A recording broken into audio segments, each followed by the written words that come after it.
Užaugusi aš būsiu dainininkė. Kas bus užaugę, žino ir Alytaus dienos centro vaikai. Tačiau jiems reikia jūsų pagalbos. Aukokite numeriu 1471, auka 2 eurai. Austėja visiškai teisi.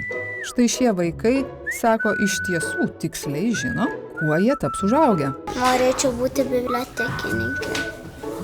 Kodėl? Dėl to, nes man patinka knygas rūšiuoti. Kas tu būsi užaugus? Programuotoja. O kas čia daro tas programuotojas, ką čia reiškia? Jos žiūri, būna prie kompiuterių ir kažką tenai stebi viską, ar ką tenai. Virusus, ar ką tenai išjungia, ar kaipgi tenai. Šiems svajokliams, gal būsimiems vadovams ir visų galų meistrams, Alytaus vaikų dienos centras yra bene vienintelė saugi užuovėja, čia jie gali šypsotis ir užsimiršti. Mūsų dienos centrą lanko pagrinde vaikai iš socialinės rizikos ir nepasiturinčių šeimų. Labai daug dėmesio skiriam socialinių įgūdžių lavinimui ir emocinio raštingumo užsiėmimams, kadangi vaikai stokoja, tarkim, socialinių įgūdžių. Dienos centre popietę leidžia apie 20 vaikų.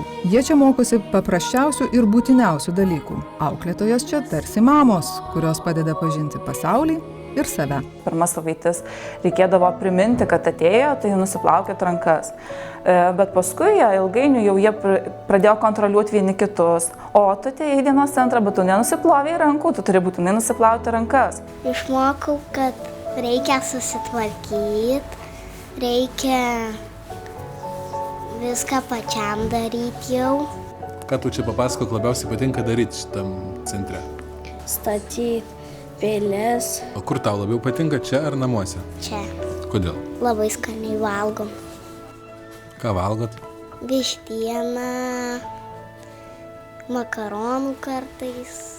Jie gamina valgyti kartu su mumis. Tai jie grįžę namo, tarkim, jau ir tėvams sako, va, aš čia gaminu valgyti ir pradeda daryti. Tada mamos supanikavę ateina dienos centrą, sako, mano pirmokas vaikas jau pradėjo valgyti daryti. Sakom, tai nėra blogai, tai gerai, jūs duokite jam daugiau savarankiškumo. Metai ir šimtmečiai negali. Buvo situacija, kad, tarkim, vaikas nemokėjo rištis batų. Išmoko išsirišti tuos batus, ateina kitą dieną, sako, žinok, tikrai, sako, va, man sekasi, užsirišu pats batus ir dar draugą išmokinau. Tokie maži dalykai, kaip užsirišti batus, ar tenais kažką žinoti daugiau apie savo, kad ir higieną, jiem kelia pasitikėjimą savimi.